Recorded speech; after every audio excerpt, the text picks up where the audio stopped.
Are you aware there's a bunch of people in suits deciding what to do with your life right now? The Texas legislative session is happening, and I'm going to break down a typical timeline of how these things tend to go. These people are meeting to make decisions that could affect your life, so it could probably be a good idea to pay attention. And if you have no idea what's going on, check out our first episode in this series to catch up. The first 3 months of the Texas legislative session tend to be slow. At the beginning of January, lawmakers gavel in, new members are sworn in, and the House elects a speaker.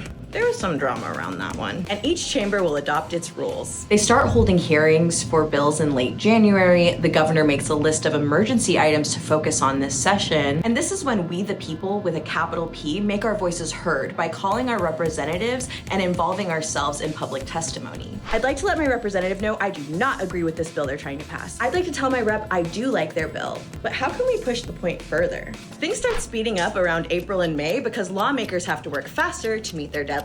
This means a working day at the Capitol can be really long, and you might hear about lawmakers working through nights and weekends just so they can negotiate and get their legislation passed. Hey buddy, I'd really like to pass some legislation about daylight savings time, so what do you say? Will you sign on with me? Sure, friend, but what's in it for me? Let's sweeten the deal.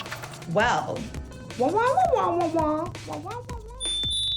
there's something called sine die, which means without day in Latin, but it just means the last day of the legislative session in legal speak. In 2025, it's on June 2nd. Late June is the last opportunity for the governor to sign or veto bills, and September 1st is the earliest day that these laws can go into effect. And then, unless there's a special session, we wait 2 years to do it all over again. You can take a screenshot of this page for important dates in the Texas legislative session, and please let me know if you have any specific questions. You can read about this and more on our legislative session guide at texastribune.org.